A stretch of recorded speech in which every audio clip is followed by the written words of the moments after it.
Podtacular, the unofficial Halo Universe podcast, presents episode 703, Reaching for Impressions, recorded live on October 10th, 2019.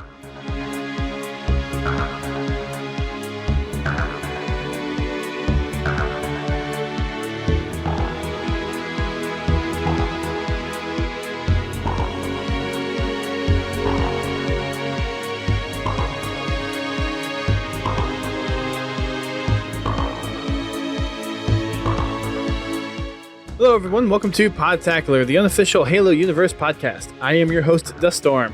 And I'm your co-host, Godzilla T. And we are here back with another community topic and some more updates on things, and the community update for this week being out 3 minutes before we scheduled to start the show. So we're off to a great start.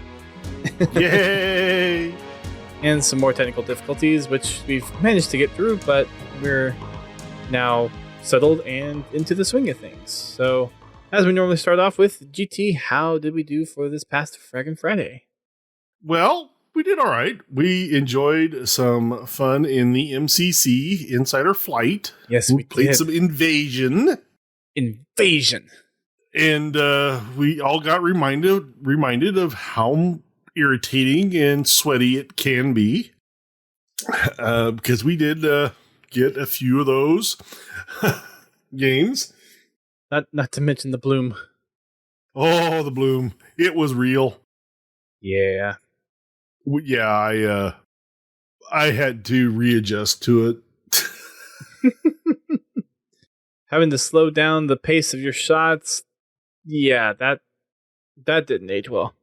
I think part of my problem is my eyesight has gotten worse since I played Reach consistently the last time. Yeah. And I've noticed that with most of the games that I think it's time for me to get a bigger monitor so I can see people, because they tend to blend into the background now. Yeah, that might be helpful. It didn't help that we were playing as Red Team and we were on an icy map. So the blue team kind of blended into the background a little bit. Yeah, that's true. That color... I guess they're probably working on the color blindness set in Breach. I'm just wondering if like someone tested it. I'm sure people have tested it at the studio, but... Yeah, I really don't know. Just a question. Yeah, we played for a while, and we actually got up with... How many people did we have in our lobby? We got almost a full squad.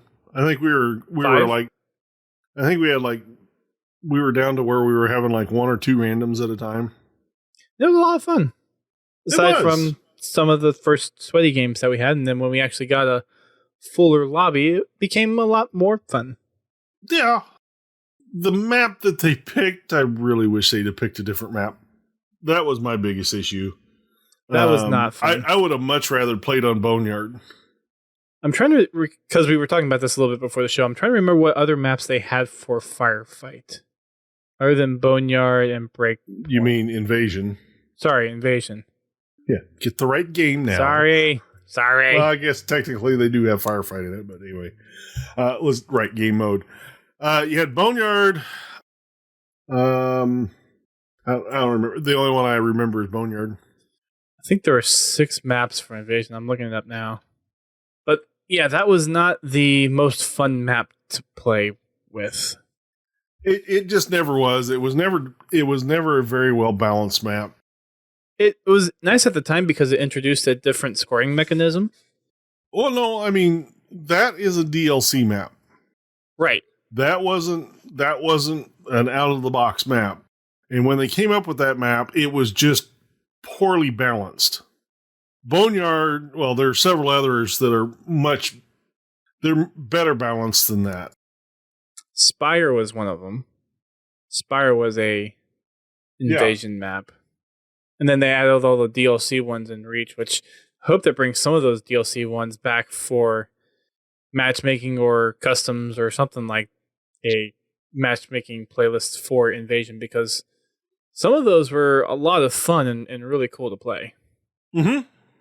I actually do miss Invasion. Invasion is a lot of fun. It's something that, as a guy that plays solo a lot, is easy for me to get into and have some fun with. Yes, if you're there with a group of people, it's much easier, but it's still something that a solo person can jump into and have fun with. Yeah. When there's not sweaty people on there. Well, I mean, even when there's sweaties, it doesn't require as much communication as something like Warzone does. Warzone takes a lot more communication to be able to be effective in that game mode. Right. Invasion is a little bit more technical than Big Team Battle because there is some strategy, but there is a limited amount of strategy that actually works. So it doesn't take long before you can pick out what people are doing and what they're trying to accomplish. Or how they're trying to accomplish it, I should say. If you balance your positioning well within it, you can do pretty well defending. Just depends on what team you get matched up against. Yep. Well, very nice.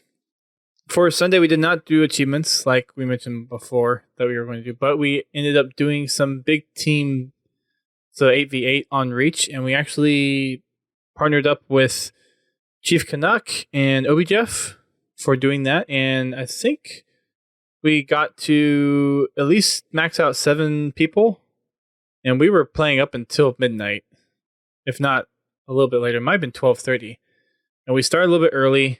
I got on at 9:30, started the stream. Laird hopped on, and then we saw that Chief Canuck and Obi Jeff were streaming, so we tried to join up with them, and we did after a few games, and we had a pretty good night.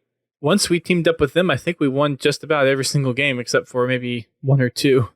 Yeah. It was a lot of fun. Laird said they stayed up till 1:30 in the morning. Yeah. I wanted to get on Sunday night, but by the time Sunday night rolled around, I was beat. Yeah. So it's all good. I had to do some yard work, so. Fair enough. So that was the streams that we had for this week. This coming week, we'll be back on Halo 5, and there's some exciting stuff for Halo 5 this weekend, which we'll get to in a second. And then for achievement streams, we'll be back with Laird to finish out the Definitive Edition achievements. Should be able to get all that stuff completed. And then that'll wrap up Definitive Edition for me. Looking forward to that. I think that's it for the housekeeping for now. Let's go ahead and jump on into the playlist updates. So for Halo 5, we have a little bit of a schedule change up. As per what was already set in stone, Covenant Slayer rotates in for Shelley Snipers, and Warzone Assault has actually been bumped up a week, so that goes live today on the 10th. Yep. So Covenant Slayer and Warzone Assault are both double XP for this weekend. A couple other changes coming up. On October 24th, they've bumped Warzone Turbo up to that day as well. So Warzone Turbo goes live for the weekend. And also on October 24th, there's Global Double XP for a whole week to celebrate Halo 5's birthday. Happy birthday! 1 full week of double XP. Yeah, grind it out. If you're going for that 152, grind it out. I'm going to try to grind as much as I can during that week. Wow, Halo 5 turns 5 years old. Yeah. That's crazy. We still don't have another Halo game. Next year. Hopefully. And you have 3 years just to develop the engine, then 3 years to develop the game on the engine. I'm looking forward to it.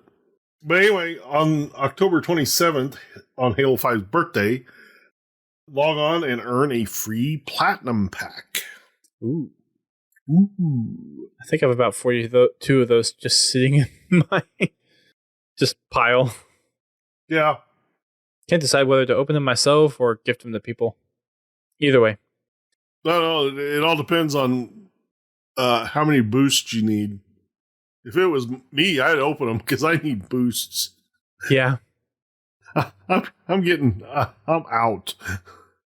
I mean, I've got Warzone boost, but I've got plenty of Warzone boosts. Arena boosts, I'm starting to kind of run low on just the normal XP boosts, but I have plenty of Gambit kills and jackpot boosts. yeah. So just, during that week, I'll try to scrub through as many of those as I can. In Arena, I am completely out of XP boosts. I don't have any. You want some platinum packs? Eric, you're already 152. You don't count. Yeah, shut up. There's still those of us that are trying to get there. If you could gift them, that'd be wonderful, but you can't. Hashtag reset Erikibu. Yes. Start from the ground up. I mean, if we could do that, I would do that in a heartbeat. Trade you for some RP boosts. Well, you can. Just dismantle them and they turn into points. I think he's talking like for a 1-for-1 trade. That would be nice if you could. So we've got those updates. Everything else in the calendar is the same. So kind of rounding that out, on October 17th, we get Halo 2 BR Slayer in for Griffball. Roman King on the 24th for Covenant Slayer. And then on the 31st, we get Castle Wars in for Halo 2 BR Slayer. On the Master Chief Collection side of the house, we have 2 fan favorite Forge maps making an introduction into Halo 2 Anniversary's Rumble Pit. And these are Checkmate by Sergeant X Slaphead for the game mode Slayer and Action Sack. That counts for Fiesta and Duels. And then they added Stigma by Squally the Beans. And they've added the game mode Slayer, Snipers, and Action Sack to that. So that's the update that we have there. Yeah. The community update for this week is titled Battle Book, and a lot of this stuff has already been covered by previous updates and posts, so a lot of this stuff is redundant, but we'll go over the new stuff that we have here. So in the playlist updates section, where they have the updated October calendar, they have a little note. So they want to give us a head up that they may start reducing the total amount of playlists. At this point, they actually have 18 unique playlist offerings up at a single time. And that increases even more when they have the additional Warzone weekends as well. They're seeing kind of a population drop, so in the next year, they're going to look at reeling in those 18 unique playlists and consolidating some of them and still utilizing the rotation schedule that they've been using. So expect a reorganization of playlists in Halo 5 to come for next year. It doesn't surprise me. I mean, no. But it does seem like the rotational playlists have been pretty popular. Because whenever I take part in them, I don't have trouble finding games. I think that's actually been a really cool thing to get people to kind of change their experience a little bit. And of course, the competitive people are going to stick with those arena playlists. But for, I think, the bulk majority of the people still playing Halo, it's a lot more the fun game mode. So having something fresh every week is something that keeps you coming back. Yeah. So I think it's good. Definitely a good feature. And while the playlist count will probably go down, I don't see it really being a detriment to keep rotating in playlists. Yeah, honestly, I would, it wouldn't hurt my feelings for certain static lists to go away and maybe just join the rotation. Yeah, we'll have to see. More to come on that later. Under Halo Esports, they're celebrating 5 years of the Halo Championship Series, which the 5th anniversary comes up on November 5th. So they've been posting some highlight videos of some infamous showdowns. They have right now a 2-hour match full of upsets and never before seen tiebreakers. And this is on the Halo channel on YouTube. Over on Twitter, though, they have a little bracket that the community can participate in voting. So they have different competitive players, different Halo professionals up in a bracket format. And they're going to be taking community polls on which competitive player they think is the best out of the two. And they're going to, I guess, do this either on some kind of weekly basis or semi-weekly. I'm not sure. They haven't really said specifically how they're going to do it yet, but they do have a bracket. There is a tweet that the HCS Twitter account put out on the 9th, and they have a bracket right now. It's broken into 2 sides, so it's single elimination. In the first round, they have Frosty versus Stellar, Royal 2 versus Renegade, Roy versus APG, Eco versus Shotzi, Jimbo versus Pistola, Miquin versus Penguin. I think this one's, is that Hook? Yeah, Hook versus Snipe Down, and Lethal versus Snakebite. They're getting that one off right at the beginning, aren't they? Well, Lethal and Snakebite are on the same team. Yeah. But then if Snipe Down goes on to be like doing the Snipe Down versus Lethal, I mean, that would be where it's, I think that'd be where it would come into play. People have already been posting their brackets on what they think would be the outcome. If you get it right, do you win $1 million? Oh. It'd be interesting to see like how the community votes if there's a certain thing that they do at the end with the results of the vote. Yeah. We'll see. They haven't said anything, but who knows? They could always add something. So yep, head on over to the HCS Twitter. They don't have any polls or voting up yet. They just have the bracket posted. Probably will have more details to come on that in the future. Next up on the update, we've got just a reminder that HCS has the DreamHack Atlanta for the HCS Grassroots, and this is going to be a Halo 3 tournament during November 15th through the 17th.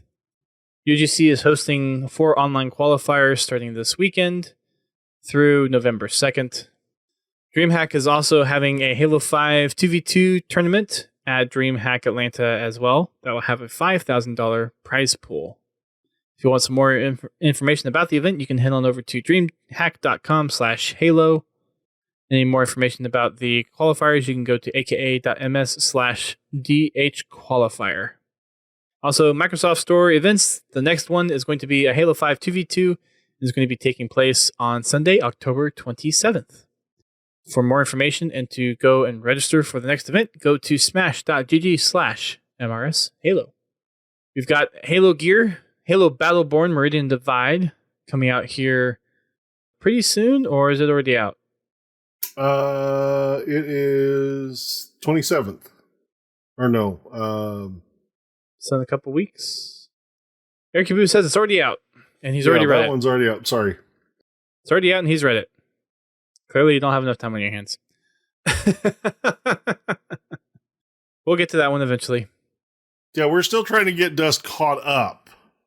Yeah, and 2 books just got released and putting me even more further behind. Thanks. Well, you know. I'm working on it. Under the radar blips, we've got Swatoween. So the SWAT Nation is hosting a unique Halo 3 or Halo 5 3v3 tournament on October 27th. Same day as the Microsoft Store tournament. Anyways, registration is open for teams. They suggest starting practicing your Halo 5 Magnums and your Halo CE pistol. Pistol SWAT. There you go. Just a reminder about the xCloud preview program that is available to register. If you head on over to xbox.com, I believe they had a post about the public preview that you could sign up for.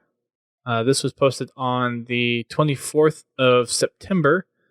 So head on over to xbox.com or news.xbox.com and you can find the article there and go and register for that. Halo 5 is part of the xCloud public preview. Right now, they're just doing xCloud from the cloud and not your console. And if you have an Android device, you can register. They also have some more audio team field recordings up on their Instagram channel. If you want to see people blow stuff up, then that's the place to go. They've also introduced a new character, so to speak, through their Instagram as well. So this kind of took social media by storm. Gyoza the Pug, I think that's how you say the name. I did not watch the social stream yesterday, so I do not know how to pronounce the name properly.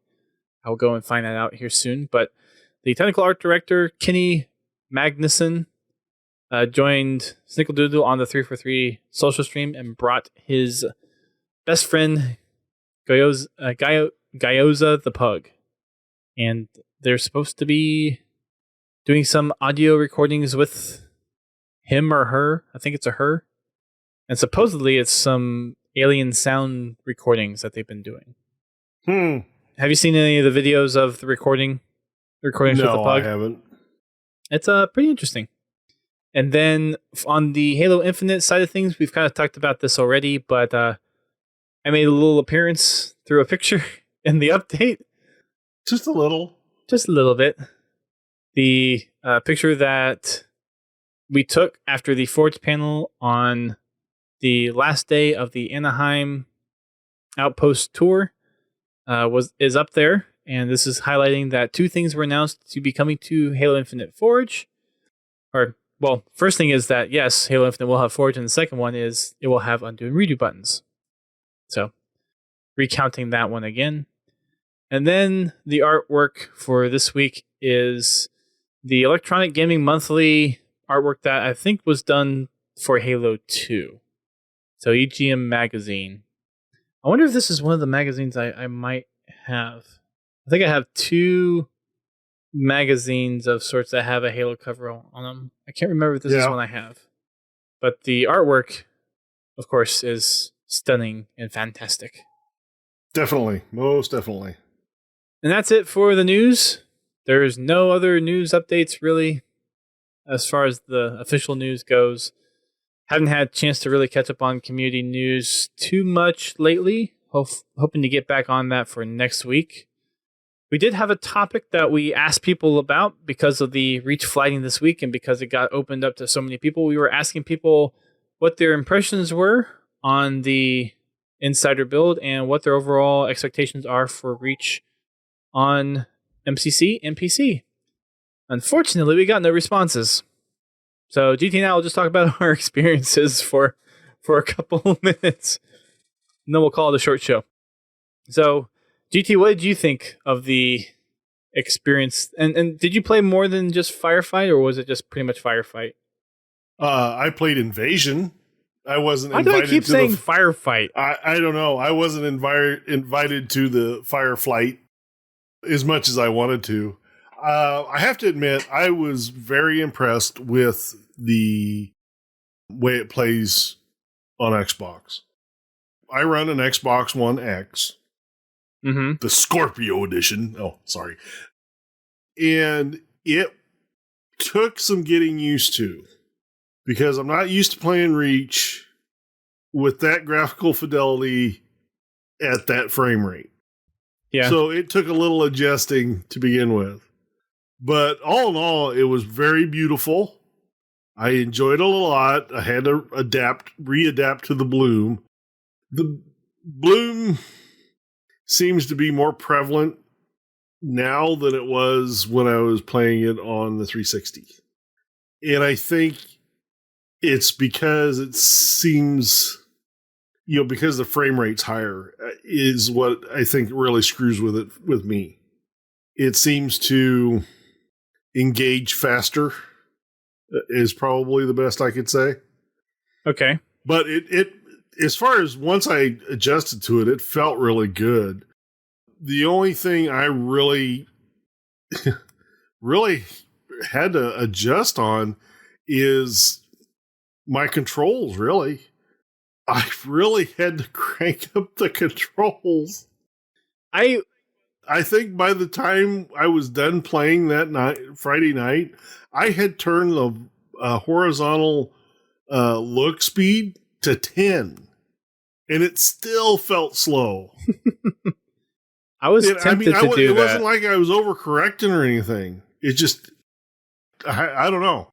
It felt really, really slow. Yeah. I felt urged to change my look settings, but I decided not to. But you're right. It felt really slow turning from side to side. Yeah. Really slow. And unfortunately, I didn't even think of it. And I do use a Elite controller, and I didn't even think about putting my MCC profile on the controller before I started playing. Oops. If I had done that, it'd have been a little bit better for me because I've remapped some buttons and stuff for the MCC to make it more consistent to play through the Halo games. Right. So I don't have to really think about what button I need to push when I play the games, especially when I'm in MCC, because every game's got some of the buttons move around. Yeah. I did went in and set because I use Halo 4 as my button configuration, so I did actually go in and before I started playing, I set that up. Yeah. Like I said, I just forgot to bring over my MCC profile. Yeah. Which with the new Elite controller when it launches won't be a problem because it has 3 instead of just 2. Yay. Well, technically it's got 4 because the default profile never goes away. Right. Yeah. Eric Boo's in the chat, and he thinks that to him it feels pretty dated. Bloom is very painful, which I think all of us can agree with. And the movement is definitely... It's weird because I guess with MCC having a lot of the slower stuff, with Halo CE 2 and 3, that still feels true to the game. But I guess with Sprint being in Halo 4 and 5 and having it compared to Reach, the Reach Sprint just feels slow. Mm-hmm. I mean, obviously that's not saying that Reach it wasn't that slow to begin with, but I think the frame rate really exposes how slow it is. Yeah, I mean, Reach was still better than playing Halos 1 through 3 when it comes to movement. But yeah, it was definitely a lot to get used to. Yeah. I did for a comparison after, I think it was the first Reach competitive 4v4 day that they had, which I think was Thursday last week. Yeah. I did go and play a game in Reach 360 version. It was still on my Xbox One, but I booted up the 360 build. Mm-hmm. Just to get a kind of comparison of how it feels. And you don't really realize how much the frame rate really accounts for in the difference of the games. Because I think what they said at E3, I can't remember if they actually said this outright or not, but the frame rate of Reach was actually less than 30, but they had the motion blur in there to kind of help account for that. It definitely feels like it's a 20 frame rate game from the 360 build. Yeah.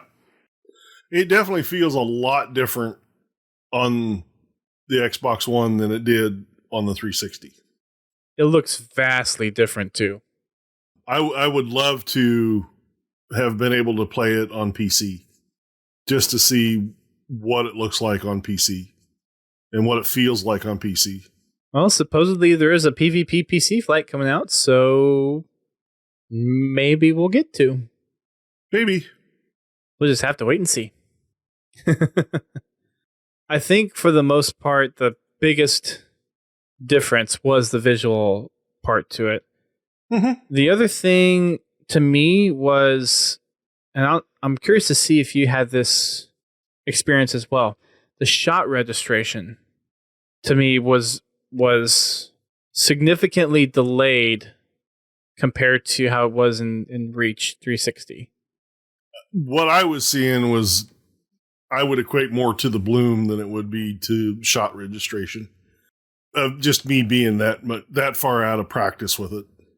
So the reason I say that there could be some shot registration issues in there that I just was not recognizing because my shot was all over the place. Fair enough. The only reason I say that is because there were several instances where I was shooting somebody and we would both land a headshot on each other, but I feel like I was shooting, I hit the guy, and maybe 0.2 to 0.3 of a second later is when the shot would actually register and he would die, and then I would die instantly once I get hit. So it seems like because it's transitioning from how Reach on 360 was, where it was hosted by a client, it's changing over to dedicated servers. So I'm wondering if there was some server latency or if there was something else being factored in that. But it seemed pretty consistent that shot registration was delayed. Well, that could be just to the point that it was, on a test server. You could. But, I understand. It did seem like sometimes I would die faster than I thought I should when I'd get into gun battles. I'm not putting out equal damage to what I'm receiving. And that could be just the fact that I wasn't hitting my target, which is entirely possible. That could be contributed to a shot delay as well. Yeah, it could be. Like I said, when it comes to stuff like that, I am definitely the wrong person to ask about that because I'm doing good just to hit my shots, let alone determining whether or not they're hitting when I'm firing them or not. Sure. Yeah, that makes sense. There weren't really, for me, any other issues that were like game breaking. I think there might be something squirrely with the nade bouncing off of certain geometry, or dead bodies, I think might be another one. Had to go back and check some save film on that one. And then I think at one point for a capture the flag game, the flag fell into an area and just instantly despawned. Yeah. Like got stuck in a crack and went out of playable area somewhere. But other than that, it was pretty stable, a lot of fun when you're not going up against sweaty people. And yeah, it definitely feels dated still. Well, yeah, they're all going to feel dated. All the games are going to feel dated. But compared to Halo 3 getting I know for each game it's just basically improved graphics and all the stuff is still the same, but for some reason I guess Reach kind of to me has that Halo 1 and Halo 2 mentality where it didn't really it didn't seem really significant of an upgrade, but Halo 3 really seemed to get the best quote unquote upgrade by being included in MCC. It is nice to not have the motion blur anymore, but the movement speed, I think one of the reasons why the movement speeds feel slow is because you had the motion blur in 360, so it felt faster even though it wasn't. And now that you don't have the motion blur, you really see how slow, or you feel how slow it is. Well, I would still say that Halo 3 to me feels much slower than Reach. Gameplay wise, I would agree.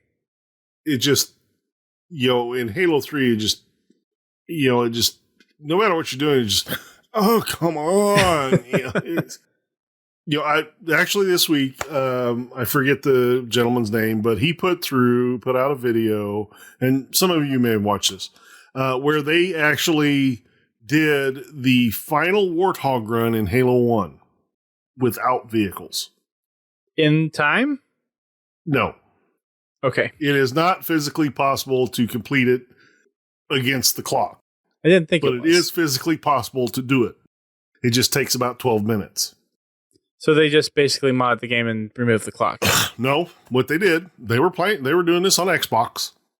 What they did is they would do a section, record how long it took them to do that section. Oh. They'd go back to the checkpoint, take the Warthog to the end of the section they just finished, do the next section, record the time they did that, and just do that. Okay. And they figured out that on foot, it'd take about 12 minutes. Okay. And this is where the canon contradicts the games. How do you mean? Because the Spartans aren't moving at what you would call a vehicle speed. Oh, creative freedom. And the only reason I point that out is because Halo 1, don't get me wrong, Halo 1 is fun. I enjoy playing it, but I've always felt that it is a very slow-paced game. Even in multiplayer, it's very slow-paced. And that's not a bad thing. But it's not what I'm looking for in a multiplayer match now. When I was playing Halo 2, and I say Halo 2 because Halo 1 didn't have an online matchmaking system. When I played in Halo 2, it was fine. The slow pace of the games then was fine. It felt right. But I will tell you that some games did feel like they drug on forever. Yeah. Especially on certain maps with certain snipers and certain people. Halo 3 was just absolutely atrocious for me just because of the shot registration. That and the whole triangle movement with the joysticks. It's just I never got Halo 3. It feels a lot better to me now with the fixed control scheme in MCC. It's better, but it's still Halo 3. Oh yeah, it's still Halo 3. The controls they were an annoyance. They didn't break the game for me. The shot registration is what broke the game for me. And that's what made it the least enjoyable to play. Yep. Of all the Halo games, Halo 3 to me is the worst multiplayer to play. To actually play. But I will give them that the mechanics of the multiplayer are some of the best mechanics of all the games. It's just, for me, I don't like Halo 3's multiplayer. I did not either. For a while, Halo 3 multiplayer was my least favorite multiplayer. And vanilla Halo 3 multiplayer still is my least favorite Halo multiplayer. Yeah. And that's one of the reasons why, is because of... Yeah. For most of the time, up until they shut down the Halo 2 servers, I pretty much hung around Halo 2 while Halo 3 was still out, where Halo 3 was out. I put in enough time Halo 3 to get all my achievements done, and then pretty much after that, I was done with the multiplayer. I still gotta get achievements in that game. I hung around in Halo 2, until ODST came out, and then I hung around in ODST, and then we played, I played Firefight with my friends whenever possible. But even if I'd go for multiplayer, Halo 3 was not my choice. I was so happy when Reach came out because then I could go back to multiplayer. Nice. Because I'd shoot people and it would register that I actually hit them. Uh-huh. And, I kind of skipped over a bunch of Halo 3 when it came to multiplayer. Okay. I mean, I don't blame you. But yes, compared to modern games, Halo Reach is a very slow-paced game, even with sprint. And the sprint that they implemented in Halo Reach I'm not a fan of it. So I was thinking more originally of taking everything into account, the physical, the visual fidelity, the perceived improved gameplay of the game and that kind of stuff. Like, to me, Halo 3 got the best improvement out of being added to MCC, like overall. But you're right, it's still a slow game. It's still one of those, compared to games these days. After its second update, yeah. Right. The first iteration of it, no, because it was just the same as it was on Halo 3 or on 360. It was just, instead of being 720p, it was 1080p. And it was at 60 FPS instead of 30 FPS most of the time, which just made the shot registration even worse. So technically, in its first iteration on MCC, it was worse than 360 version in playability. Visual fidelity, yes, it was an improvement, but it wasn't enough to compensate for the problems the game had at launch. Now, yes, it is a much more playable game, especially with the updated control schemes, where you have a more modern control profile. Mm-hmm. But even that, in those games, in Halo 2 and Halo 3, the modern scheme almost takes it too far the other direction. The sticks feel really loose to me instead of being jerky like they were. Now they just kind of, they wander all over the place. Okay. You've clearly given this a lot more thought than I have. Well, it's the reason I have is because, I've literally played Metropolis 6 freaking times in Halo 2. So I spent a lot of time with the original control scheme and the modern control scheme. And with the modern control scheme, yeah, it feels great, but really, you have to really readjust the way you use the controller. And it's you almost overcorrect between the way Halo 2 used to be and the way Halo 5 is. The modern control scheme doesn't quite feel the same as it does in Halo 5. In Halo 2, that same scheme just kind of makes it feel a little looser. So I've actually had to back down my sensitivity in Halo 2 to compensate for the wandering of the sticks or the looseness of the sticks. But with Halo Reach, with the modern control scheme, it still felt like it was slow. Like I said, I took and cranked I had the horizontal look speed set at 10, and it still felt slow. I could imagine. I didn't try to change anything, but yeah. That is, I guess I should have looked into that more, but yeah, you're right. Anything else that stuck out? Yeah, they still haven't fixed that stupid map. If it's broken in the original, I'm not sure if they're going to do much to fix it in the MCC build. Yeah, that's the only real complaint I've got about it, is that I really wish they'd have picked a different map than that particular map for the invasion part of the flight. I would have much rather played on Boneyard. Boneyard is a much more balanced map. I think out of the 3, it's probably the more fun. Yeah. Benz, did you get a chance to play since you're in here in the chat? I know you said you were on call, but did you have any impressions or feedback regarding the Insider? Sadly, no. Okay. That sucks.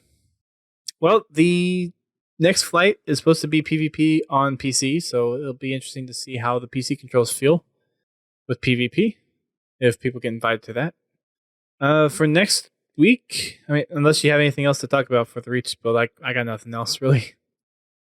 No, I was just happy to be able to take part in it. When we got games that weren't so sweaty, it was a lot of fun. Well, overall, I had a lot of fun. I mean, yeah, the sweaty games did make it less enjoyable, but I still enjoyed it a lot. It was nice to get back on Reach and play it. Mm-hmm.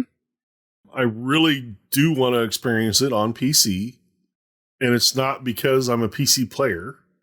I just, here lately, I've been experimenting more and more with PC gaming, and there are aspects of it that I do enjoy. Does it mean I'm going to not buy the next Xbox? Yeah, no, I will be buying it. There's already a spot on my shelf for it. Oh, jeez. It's going to sit right there. If there's a Halo Infinite version of the Scorpio, or the next one, Scarlet, thank you. Which sounds like there probably will be. I will be buying it. Well, seeing it's going to be a launch title, I'm pretty sure they're going to have an Halo Infinite version of it. I would assume so. Because, I mean, they've done a Halo version for every game. Halo CE there was a Halo Xbox, there was a Halo 2 Xbox, there was a Halo 3 Xbox. It's sitting right back there. Halo 4 and Halo 5 all did Xboxes. And Reach. And Reach. Yeah, it's sitting over there. I do not have the Halo 2 one. I do not have the Blue Ice one because that is a hard Xbox to find. And when you do find it, it's expensive. Yeah. I don't have the Halo 1 or Halo 2 Xbox. I do have the Halo 5. I am looking at getting the Halo 4 one when I get some money, because those are still available and they're still reasonably cheap. You can still find them for retail or just above retail. I think the Reach one you can find for less than retail. Actually, well, it depends on what you buy. If you buy a used one, yes. But if you buy a new sealed one, they're still going for retail. Gotcha. Retail. Yeah. I was thinking more of the used ones. Yeah. Well, with like the Halo 1 and Halo 2, there's no way I could afford a sealed one. There's no way to buy a sealed one. It just wouldn't happen. Yeah, probably not. So, all right. Next week, we don't have a topic quite yet, but we'll decide on one this weekend and let everyone know via social media what it's going to be. So stay tuned there and stay tuned to our Discord. We'll let you guys know what's up with that. It might be an Outpost related one. There is the one guy who attempted to do the Pelican trainer in one by our solo. So I still need to email him and see if he would still be interested in coming on. And then at some point, we're going to have John Friend and DJ back on to do a post-mortem about Outpost. DJ gets back from Australia on the 15th, so might give him a week to recover and might try to do something on the 24th, maybe. So we'll see how that goes. I think that's it for the meantime. Unless you got anything else, GT? There's nothing on my end. No, look forward to seeing everybody tomorrow night. We'll be doing Halo 5. We start at 8:30 p.m. Eastern Time. Yay. You can tune in here on Twitch, Mixer, and YouTube. And if you would like to join in to Fraggin' Fridays, feel free to send me a message on Xbox Live at Godzilla T. And there's a space between Godzilla and T. So don't forget that part. Yep. You can find me on Twitter at Godzilla Todd, or you can find me on Mixer on my personal channel at Godzilla Todd on Mixer. So I look forward to seeing you. And I hope, if I don't, that everybody has a wonderful weekend. Very nice. A holiday weekend, too, for some people. Yeah, it's freaking government workers. Oh. Hey, now. So, yes. For Sunday, still, like I said before, planning to do the achievement stream with Laird. Try to get those out of the way. That's Sunday at 10 p.m. Eastern Time, 7 p.m. Pacific. And then you can find us, again, right back here next week on Thursday at 9 p.m. for our normal show recording. You can also find us on social media, Twitter, Facebook, Discord, Instagram, all the normal stuff. Just search for Podtacular and you'll find it. As for me, I've been streaming Borderlands with a few coworkers, and I think we're almost at the end of Borderlands 1's campaign. And I've been streaming that on Tuesday nights. We try to start between 7:30 and 8. So if you guys are interested in watching that, then you can head on over to my channel, which is Duststorm on Twitch and Mixer. And you can also find me at Duststorm on Twitter and Duststorm117 on Facebook and Duststorm Pettigrew on Instagram. I should see if Duststorm's available on Instagram. I don't think it is. I'm going to check anyways. So that'll be it for us tonight. Thanks everyone for tuning in.